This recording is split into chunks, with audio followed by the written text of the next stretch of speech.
Hello everyone, welcome back to my channel geomatics engineering. और आज के लेक्चर में हम बहुत इंपॉर्टेंट टॉपिक, जो कि बहुत छोटा सा टॉपिक है, ज्यादा लोग कंसिडर नहीं करते हैं, इसके बारे में बात करेंगे, जो कि कुछ इंपॉर्टेंट टर्मिनोलॉजी से रिलेटेड है, जो कि जेएस के बहुत इंपॉर्टेंट पार्ट है। Geoid, spheroid, ellipsoid, datum, GCS, PCS, इनके बीच में बहुत लोग कंफ्यूज रहते हैं क्या होता है, तो आज हम इसके बारे में बात करेंगे। बहुत बार जो इनसे इंटरव्यू में भी इनसे रिलेटेड क्वेश्चंस आते हैं, और लास्ट टाइम भी एक क्वेश्चन गेट के पेपर में आया हुआ था इन टर्मिनोलॉजी से रिलेटेड। तो शुरू करते हैं लेक्चर को। तो सबसे पहले हम बात करते हैं कि शेप ऑफ द अर्थ, जो हमारा अर्थ है उसका शेप क्या है, कैसा होता है शेप अर्थ का। तो जैसा कि आप सब इस वीडियो में देख पा रहे हैं कि जो हमारा अर्थ है ये बहुत ज्यादा मतलब उबड़ खाबड़ है, इसका सरफेस अनइवन सरफेस है, कहीं पे डिप्रेशन है, कहीं पे माउंटेन्स है, तो कोई भी इसका प्रॉपर शेप नहीं है। तो ये जो अर्थ का अनइवन शेप है, इसको थोड़ा सिंप्लीफाई करके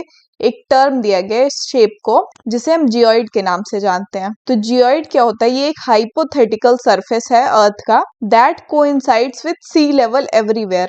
जहां जहां पे अर्थ सरफेस पे सी लेवल मौजूद है उसके साथ में कोइंसाइड करता है। जियोइड को जो ऑलमोस्ट हम मीन सी लेवल ही कंसिडर करते हैं।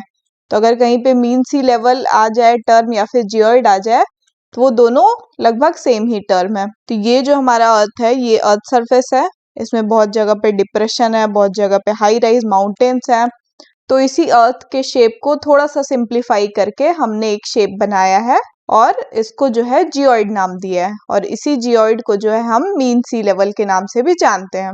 ठीक है, इसके बाद जो मीन सी लेवल टर्म है, ये कहाँ से आया और ये क्या होता है, इसके बारे में बात करते हैं। तो मीन सी लेवल होता है जो ये एक एवरेज सरफेस लेवल होता है, जिसमें जो अर्थ की जो कोस्टल बॉडीज हैं, जो समंदर के किनारे वाला एरिया है, वहां पे बहुत सारे पॉइंट्स लेके उनका जो एवरेज किया गया, और फिर उसी हाइट से जो है बाकी अदर एलिवेशंस जो है मेजर की जाती है। तो वहीं से जो है मीन सी लेवल टर्म कैलकुलेट होके आया। मीन सी लेवल जो है इसको हम 0 मान रहे हैं, और यहीं से जो है अर्थ सरफेस पे जो भी माउंटेन्स है या जो भी डिप्रेशन है, इसी से हम कैलकुलेट करते हैं। माउंटेन इससे ऊपर 100 मीटर है, 200 मीटर है, या फिर कहीं पे गहरी खाई है तो वो कितने मीटर नीचे है। ये मीन सी लेवल जो है, इसी को हम एक बेंचमार्क बेस मानते हैं। और ये मीन सी लेवल मेजर कैसे होता है? तो नासा जो है, नासा इसको मेजर करती है सैटेलाइट का यूज करके। कौन सी सैटेलाइट का यूज किया जाता है? तो जेसन 3 सैटेलाइट है, जो कि रेडियो वेव्स का इस्तेमाल करते हुए मीन सी लेवल को मेजर करती है। और इसका जो टेम्पोरल इंटरवल होता है वो हर 10 दिन में रिपीट होता है, और इससे जो है हम ग्लोबल सी लेवल ओवर टाइम पीरियड कैसे चेंज हो रहा है उसको भी मॉनिटर कर सकते हैं। तो अभी तो सैटेलाइट्स हैं, पहले के टाइम में यूनाइटेड स्टेट्स और उसकी जो टेरिटरीज हैं, लोकल मीन सी लेवल लोग कैसे कैलकुलेट करते थे? तो वो आवरली मेजरमेंट लेते थे सी लेवल्स का। वहां पे टाइड जैसे आते थे, हाई राइज लो राइज, उसका मेजरमेंट लेते थे टाइड गॉज से, और 19 ईयर्स तक वेरियस लोकेशंस पे उन्होंने ये मेजरमेंट्स लिए। उसके बाद उन सबका एवरेज लिया, वो एवरेज वैल्यू जो आई है, फिर उसी से मीन सी लेवल जो है, लोकल मीन सी लेवल कैलकुलेट होके आ गया। और ये 19 ईयर का जो पीरियड है, इसको हम मेटोनिक साइकिल बोलते हैं। तो एक तो ये पुराना तरीका है जिसे मीन सी लेवल कैलकुलेट होता था। अभी सैटेलाइट की हेल्प से ग्लोबल मीन सी लेवल मेजर हो जाता है। और इंडिया में जो है मीन सी लेवल का जो पॉइंट है, सर्वे ऑफ इंडिया द्वारा जो बनाया गया है रेफरेंस, वो मुंबई हाई में है। इंडिया का जो मीन सी लेवल है वो 160 मीटर है, जो कि मुंबई हाई में लिया गया है। मीन सी लेवल का जो पॉइंट है इंडिया में। और इंडिया में जो हाईएस्ट एलिवेशन है वो कंचनजंगा है, जो कि 8586 मीटर है मीन सी लेवल से। और लोवेस्ट एलिवेशन जो है कुत्तानाद है केरला में, जो कि -2 मीटर है इसका एलिवेशन। तो ये तो हमने मीन सी लेवल के बारे में समझ लिया कि ये टर्म कहाँ से आया, और इसी को जो है जियोइड के नाम से भी जानते हैं। इसके बाद बहुत लोग ये कहते हैं कि जियोइड तो हो गया, अब अर्थ सरफेस के बारे में बहुत लोग ये बातें करते हैं कि अर्थ जो है हमारा स्फेयर है, स्फेरॉइड है, एलिप्सॉइड है, या फिर जियोइड शेप का है। तो ये टर्म्स कहाँ से है, इनका इस्तेमाल किस केस में होता है, किस सिचुएशन में होता है अर्थ के लिए, उसके बारे में बात करते हैं। तो अर्थ जो है, जब भी हम मैथमेटिकल कैलकुलेशन की बात करते हैं, क्योंकि अर्थ का सरफेस तो हमारा अनइवन है, इस पे तो कोई कैलकुलेशन आप कर नहीं सकते, तो उसके लिए जो है आपको एक सिंप्लीफाइड सरफेस चाहिए होगा मैथमेटिकल कैलकुलेशन करने के लिए। तो उसके लिए जो है स्फेयर और स्फेरॉइड टर्म को लाया गया। अब स्फेयर कहाँ पे यूज होता है और स्फेरॉइड कहाँ पे यूज होता है? तो स्फेयर जो है जहाँ मैथमेटिकल कैलकुलेशन करनी होती है वहां यूज होता है, और जब हमें कोई स्मॉल स्केल मैप रिप्रेजेंट करना हो, मतलब लार्ज एरियाज को जब रिप्रेजेंट करना हो, तो जैसे कि 1:50 लाख थाउजेंड तक के मैप को रिप्रेजेंट करना हो तो हम स्फेयर का यूज करते हैं। और अगर यही जो है स्फेरॉइड लार्ज स्केल मैप्स के लिए, मतलब कि छोटे एरिया के लिए यूज करना हो, तो 1:10 लाख तक का जो मैप होता है उसके लिए स्फेरॉइड का यूज करते हैं। तो जैसा कि इस इमेज से देखते हैं, ये हमारा ये जो रेड वाला लाइन है ये हमारा जियोइड हो गया। इसको और सिंप्लीफाई करके हमने इसको एलिप्सॉइड या फिर स्फेरॉइड कह सकते हैं, स्फेरॉइड का शेप दे दिया जिसका यूज की मैथमेटिकल कैलकुलेशन के लिए किया जा सके। और इसी जो एलिप्सॉइड के नॉर्थ और इक्वेटर जो है ये जहाँ पे मिलते हैं, इंटरसेक्ट करते हैं, ये सेंटर ऑफ एलिप्सॉइड हो जाता है। इसके बाद एक और टर्म आता है डेटम।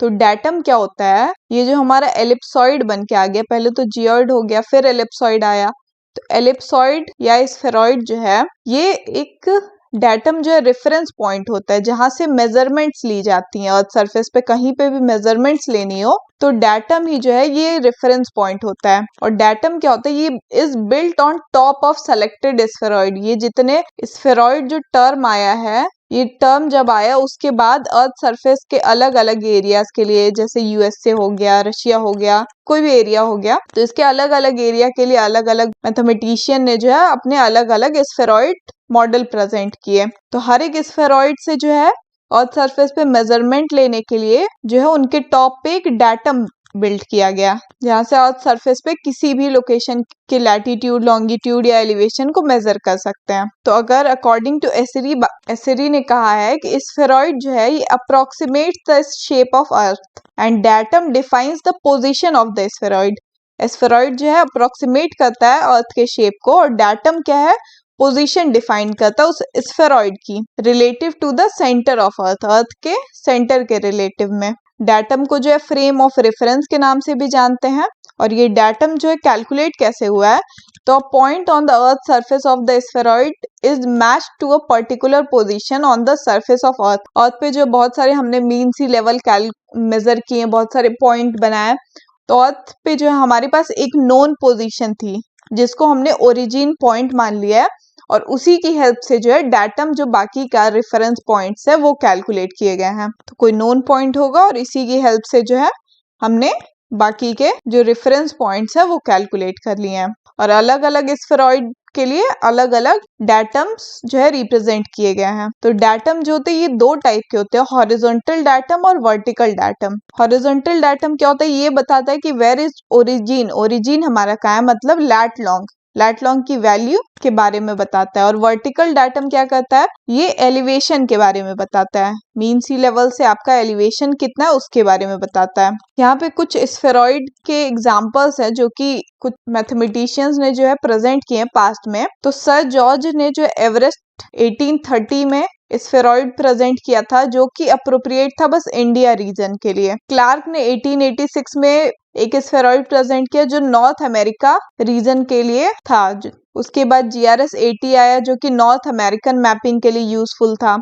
उसके बाद फाइनली जो है WGS 9084 आया जो कि ग्लोबल, इसको आप ग्लोबली कहीं भी इस स्फेरॉइड को यूज कर सकते हैं। तो ये जो है ग्लोबल मैपिंग के लिए WGS 1984 आया। ये अलग अलग अगर स्फेरॉइड आपके अलग अलग हैं, जैसे कि आपने एवरेस्ट वाला ये स्फेरॉइड यूज किया और इसके रेफरेंस में जो डेटम यूज किया वो आपने कोई और यूज कर लिया, तो आपकी जो है लोकेशन गलत आ सकती है, क्योंकि यहाँ पे जैसे क्लार्क 86 है, GRS 9080 है, WGS 9084 है, इन तीनों में ही जो है कुछ लोकेशंस मेजर किए गए हैं और इन तीनों स्फेरॉइड में जो है लोकेशंस में कुछ वेरिएशन आ रहा है। जैसे कि यहाँ 0.4 आ रहा है लास्ट में, स्टार्टिंग के तो डिजिट सही है पर लास्ट में जो है वेरी कर रहे हैं।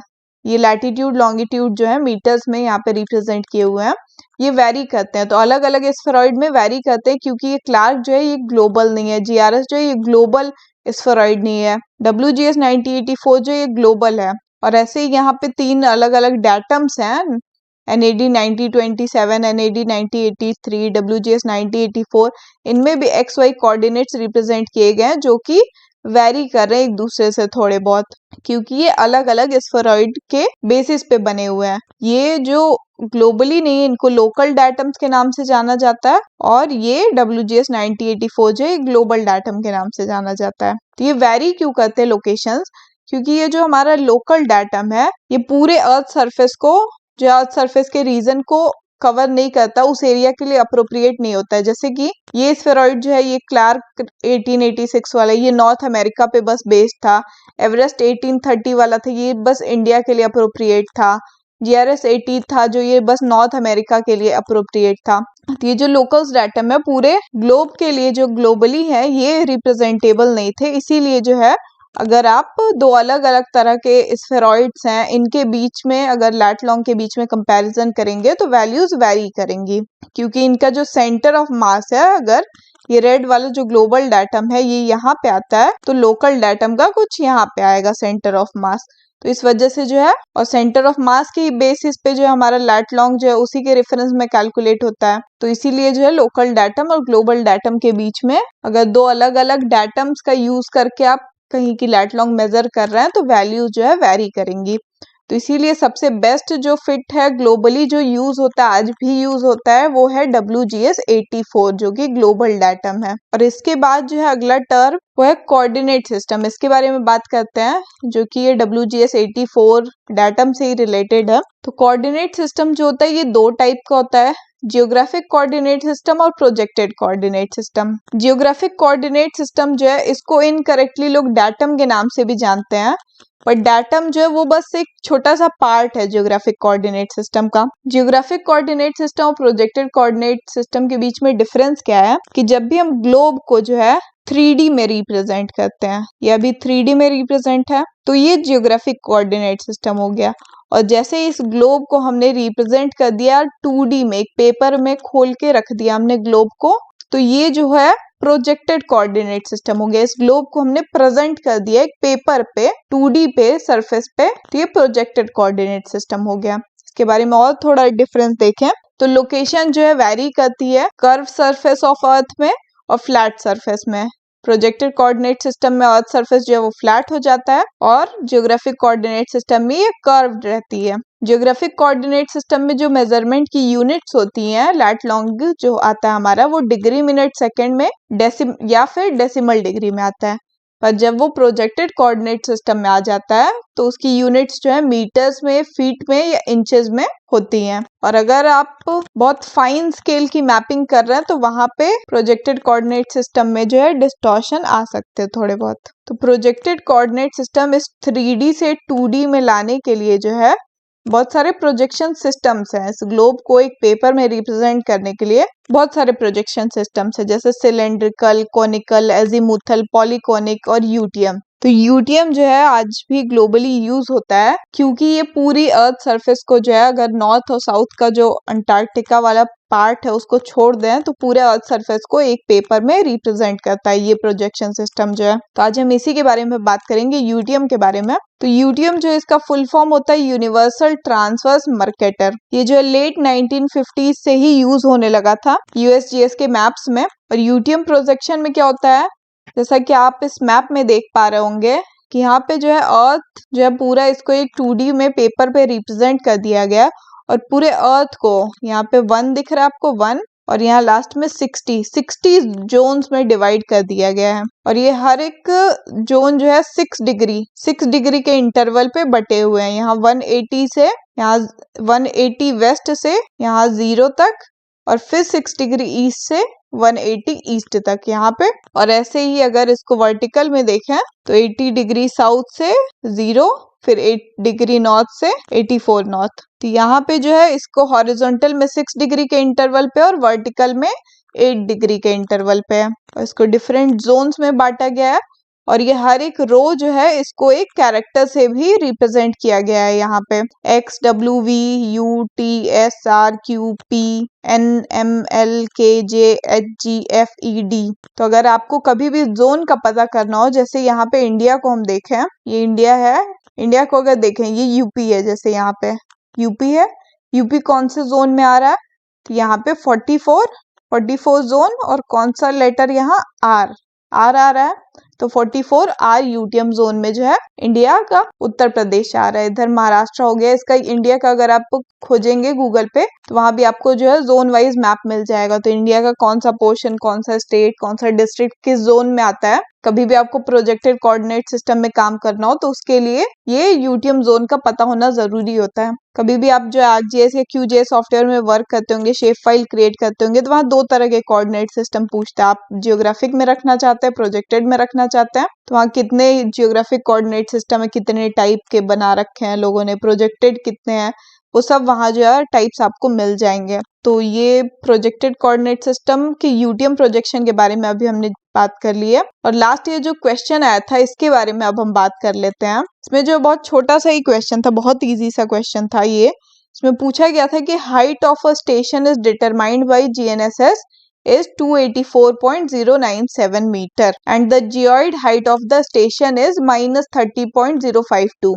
जियोइड क्या होता है हमने बात की थी, बेयर अर्थ जो है हमारा, उसमें कुछ भी हमने नहीं किया, जो प्रॉपर अर्थ का शेप है उसी को जियोइड हाइट हम बोलते हैं। तो जियोइड हाइट जो है यहाँ माइनस में दी हुई है। इस माइनस से हमें क्या समझना है, नेगेटिव, मतलब कि डेप्थ को बता रहा है, हाइट को नहीं। तो यहाँ पे जो है मान लीजिए ये हमारा स्फेरॉइड हो गया, ये ऊपर वाली लाइन स्फेरॉइड की लाइन हो गई, और यहाँ -30 जो है नीचे में डेप्थ को बता रहा है, ये जियोइड वाली लाइन हो गई नीचे वाली। ये -30 नीचे में, और इसके ऊपर यहाँ से हमने पढ़ा था अभी कि स्फेरॉइड या डाटम वाला जो स्फेरॉइड, इसी के ऊपर जो है डाटम का रेफरेंस बना होता है, यहीं से हम कोई भी यूनिट मेजर करते हैं। तो यहाँ से हमने मेजर की है 284.097। तो अब ये पूछ रहा है कि the elevation of the station is, elevation कितना होगा स्टेशन का, एलिवेशन मेजर करना है तो हम मीन सी लेवल से करेंगे। मीन सी लेवल हमारा जियोइड है, यहाँ से लेके यहाँ तक। अब क्या कर देंगे, दोनों को बस सम कर देना। अब सम करते टाइम ये माइनस को अब कंसिडर नहीं करना है, क्योंकि माइनस यहाँ पे जो है वो बस डेप्थ के रिप्रेजेंटेशन के लिए था, आपको कंफ्यूज करने के लिए ये है। तो बस आपको 284.097 प्लस 30 करेंगे, जो आंसर आएगा वो आपको round off to 3 decimal places में लिख के आ जाना एग्जाम में। तो अगर आपको ये जो टर्म्स मैंने आज पढ़ाए, जियोइड, स्फेरॉइड, डाटम, ये सब क्या होते हैं, इनके बारे में अगर आपको अच्छे से पता होगा तो ऐसे क्वेश्चन को आप इजीली सॉल्व कर सकते हैं एग्जाम में। तो आई होप कि आप सबको इस लेक्चर से अच्छे से समझ में आ गया होगा इन सारे टॉपिक्स के बारे में। तो आप सबका इस वीडियो में बने रहने के लिए बहुत बहुत धन्यवाद। Thank you very much.